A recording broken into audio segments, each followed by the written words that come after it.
Assalamualaikum warahmatullahi wabarakatuh. Perkenalkan, nama saya Muhammad Mandutillah. Saya dari kelas 2C, NIM saya 1994455. Di sini saya akan mempresentasikan laporan individu mengenai hubungan hiperglikemia dengan protombin TEM pada mencit mus musculus yang diinduksi oleh alloxan. Yang pertama yaitu tujuan penelitian. Tujuan dari penelitian pada praktikum kali ini yaitu untuk melihat hubungan hiperglikemia dengan protombin pada mencit putih mus musculus yang diinduksi oleh alloxan. Sekarang masuk ke tinjauan pustaka. Diabetes mellitus atau DM adalah suatu kelompok penyakit gangguan metabolik yang ditandai dengan peningkatan kadar glukosa darah tinggi melebihi normal atau hiperglikemia. Hiperglikemia pada DM yang tidak terkontrol dapat menyebabkan kerusakan berat pada jaringan tubuh seperti saraf dan pembuluh darah. WHO menyatakan 340 juta orang di Indonesia diagnosis mengidap DM. WHO memperkirakan DM akan menjadi penyebab kematian nomor 7 di seluruh dunia pada tahun 2030.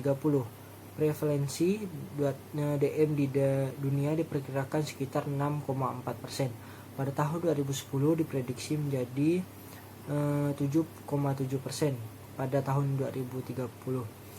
Sebagian besar peningkatan prevalensi DM tersebut terjadi di negara berkembang. Berbagai penelitian epidemiologi mendapatkan prevalensi DM di Indonesia sebesar 1,5% sampai 2,3%, yaitu pada tahun 1980-an. Menurut data Riskesdes tahun 2007, prevalensi DM mengalami peningkatan yang signifikan, yaitu sebesar 5,7%. Hasil penelitian di Jakarta mendapatkan peningkatan prevalensi DM dari 1,7 pada tahun 1982 dan 5,7 pada tahun 1993 menjadi 6,6 pada tahun 2007. Penelitian di Ujung Pandang mendapatkan prevalensi DM meningkat dari 1,5% pada tahun 1981 menjadi 2,9 pada tahun 1998. Riset Kesehatan Dasar Departemen Kesehatan Republik Indonesia 2007 mendapatkan prevalensi DM tertinggi terdapat di Kalimantan Barat dan Maluku Utara, masing-masing 11,1%. Diikuti Riau 10,4% dan NAD Nusa Tenggara Barat yaitu 8,5%. Sedangkan prevalensi DM di Provinsi Sumatera Barat yaitu 4,1%. Peningkatan prevalensi DM dari tahun ke tahun menunjukkan bahwa DM merupakan masalah kesehatan yang cukup serius di dunia maupun di Indonesia. Keadaan hiperglikemia dan DM mengakibatkan kerusakan sistematik yang luas pada tubuh. Hal ini disebabkan karena terdapat gangguan metabolisme glukosa, lemak, dan protein sebagai hasil dari efek sekresi insulin maupun gangguan fungsi insulin di perifer.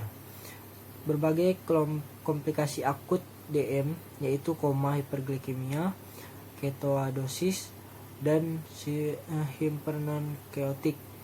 Komplikasi kronik DM mengakibatkan kerusakan pembuluh darah endotel meliputi makrogiopati yang mengenai pembuluh darah besar pada jantung serta otak, makrogiopati meliputi nefropati dan retinopati. Stres oksidatif memegang peran penting dalam antagonis berbagai komplikasi makro dan mikrogiopati. Hal tersebut menjadi peningkatan berbagai aktivitas metabolik pada DM, seperti peningkatan jalur saliol, peningkatan produksi glikasi, protein kinase, peningkatan aktivitas nuklear, dan peningkatan jalur hexosomia. Berbagai metabolisme tersebut akan menghasilkan sejumlah besar spesies oksigen dan nitrogen reaktif. Keadaan ini diperparah dengan terdapat peningkatan kadar dari penurunan produksi antioksidan sehingga turut mendukung kerusakan pada struktur pembuluh darah. Endotel pada pembuluh darah mengalami kerusakan yang akan melepaskan molekul faktor jaringan yang terdapat mengakibatkan mekanisme pembekuan darah pada jalur ekstrinsik.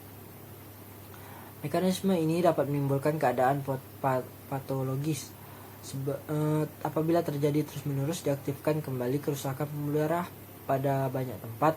Aktivitas pembekuan darah yang berlebihan ini dikenal dengan hiperkoagulasi. Menurut penelitian, hiperkoagulasi pada pasien DM dihubungkan dengan berbagai penyakit seperti infark mikroad, gagal jantung, dan stroke. Selain peningkatan kadar TF, penelitian oleh Haywood menyatakan terdapat juga peningkatan kadar berbagai faktor pembekuan pada pasien DM. Salah satu faktor pembekuan tersebut ialah salah satu berperan penting pada intrinsik aktivitas pembekuan darah. Peningkatan faktor 7 dan berbagai faktor pembekuan intrinsik dapat diketahui melalui pemeriksaan PT. Penelitian yang digunakan oleh Zhou dan kawan-kawan pada tahun 2011 menyatakan bahwa terdapat hubungan antara DM dengan pendekatan APTT. APTT adalah pemeriksaan yang mengetahui mekanisme pembentukan aktivator prothrombin melalui jalur instrik pembekuan darah.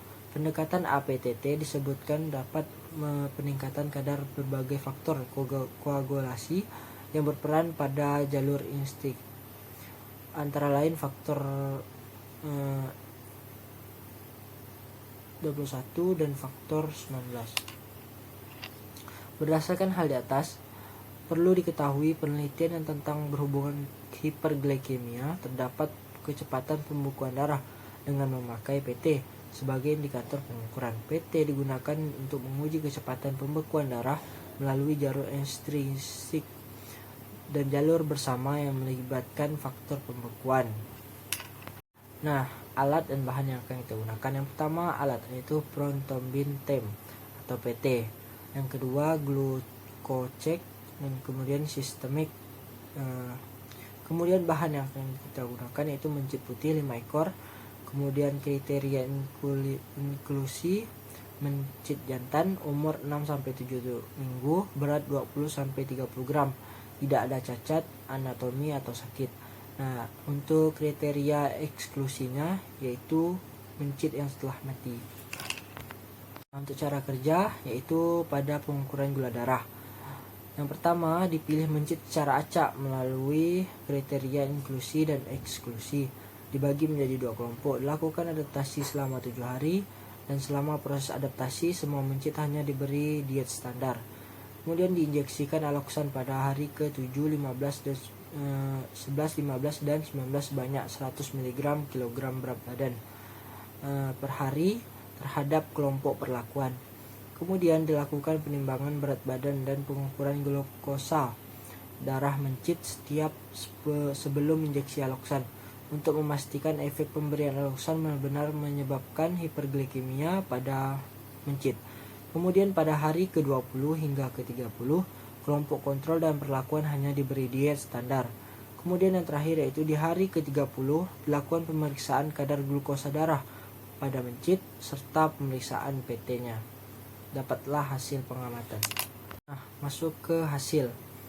Hasil untuk analisis univariat pada tabel pertama yaitu nomor pertama. Kontrolnya 27 gram, perlakuannya 26 gram.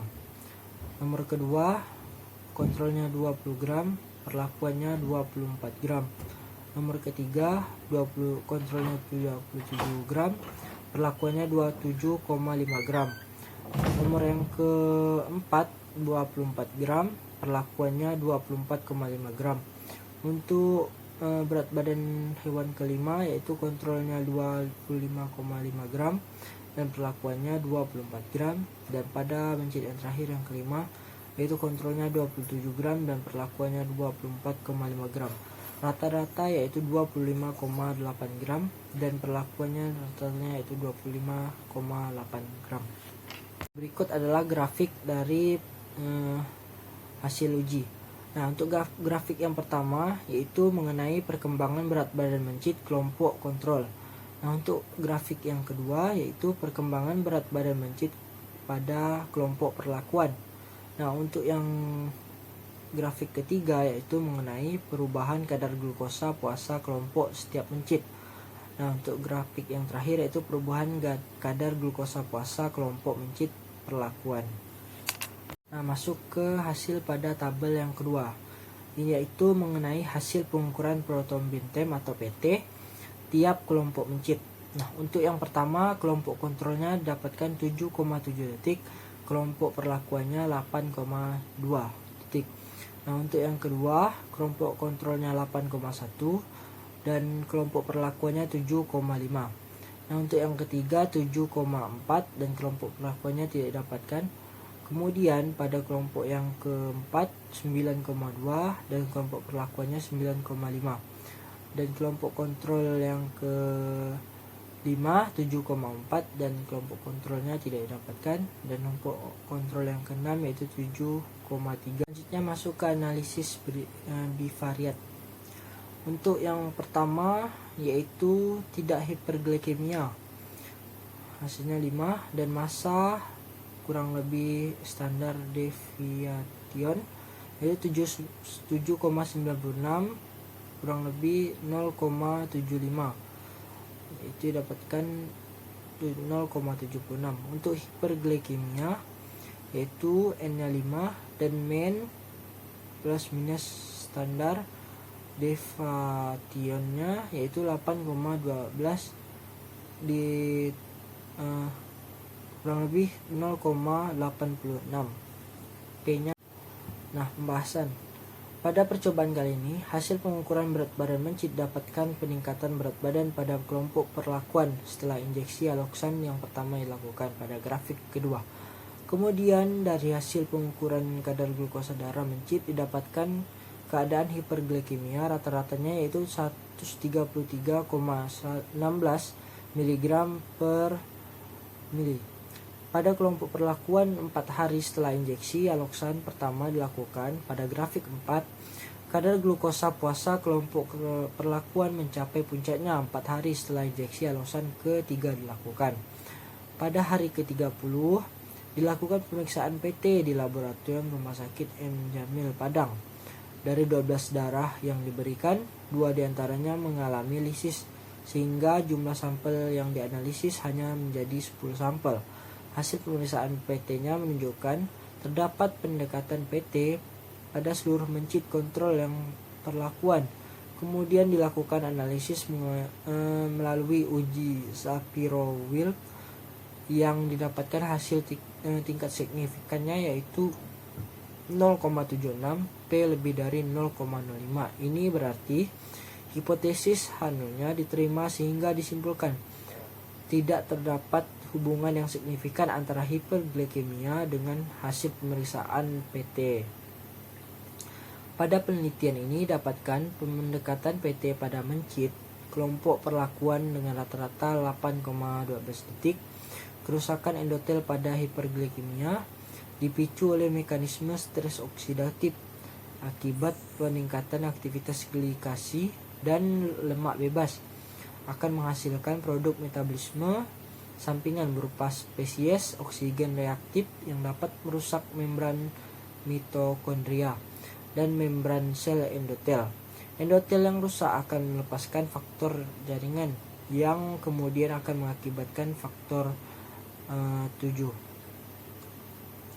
Kemudian faktor 7 bersama ion kalsium dan faktor 10 yang bersama dengan faktor. Selain terdapat pendekatan PT pada kelompok mencit perlakuan, pendekatan PT juga terjadi pada kelompok kontrol dengan retra PT 7,96 detik.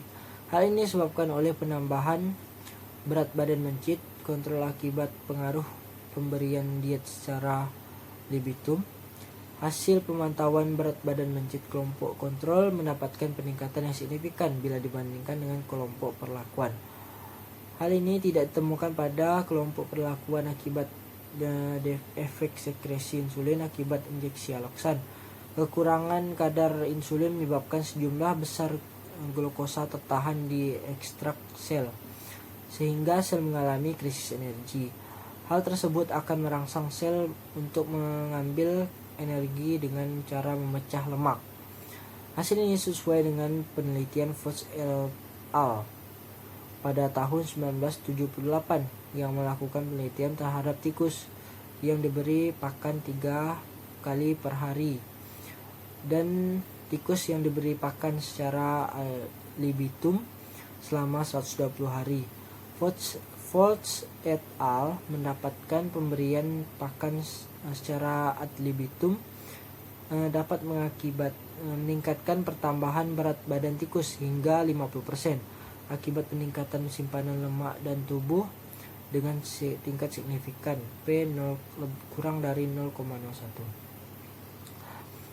Hal tersebut juga mendapatkan bahwa peningkatan berat badan melebihi batas normal dapat mengakibatkan peningkatan kadar faktor pada sampel sehat yaitu 0,90 kurang lebih 0,20 per mili, sedangkan pada anak opsi sebesar 1,03